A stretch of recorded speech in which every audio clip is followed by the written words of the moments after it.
Kwa hili bosi, mimi nikwambia ukweli, unasikia? Mimi kazi nitaifanya kama inavyo. Sisi Waha shamba kama hili hekari moja ni wiki moja, labuda tu ukose ugali. Mimi sina wasiwasi na nyinyi.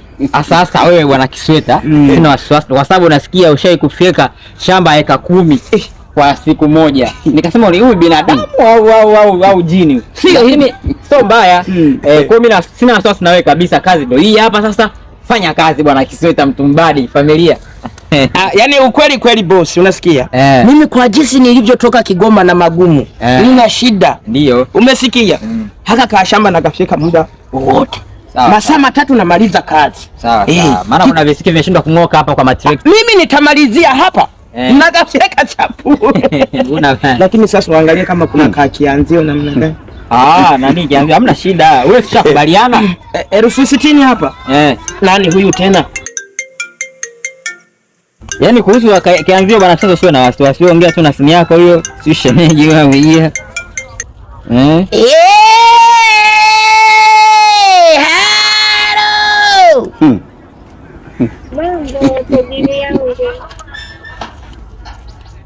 Naongea na nani? Unaongea na Stella, yule dada ambaye tulikuwa Magomeni, ukanipa namba yako kwa sababu nilikuelezea shida yangu na ukaniahidi utanipatia milioni 2. Stella. Ndio.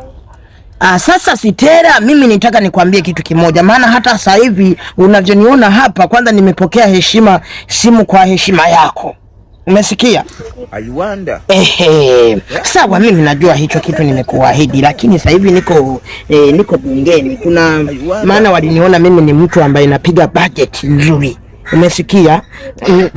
Naweza nikapangilia budget, watu wakala kwa usalama, watu wakakaa safi. Umeona, wakaniita bungeni ili mambo yaende vizuri. Mpaka unavyoniona hapa nimetii bunge, nimeenda nje ya bunge, nimetulia. Umeona? Mbaya zaidi, kama huniamini, labda ongea na huyu waziri atilisi kidogo, na yeye alikuwa anazunguka nje, alikuwa amepata dharura kama ya kwangu. Waziri, nisaidie tafadhali.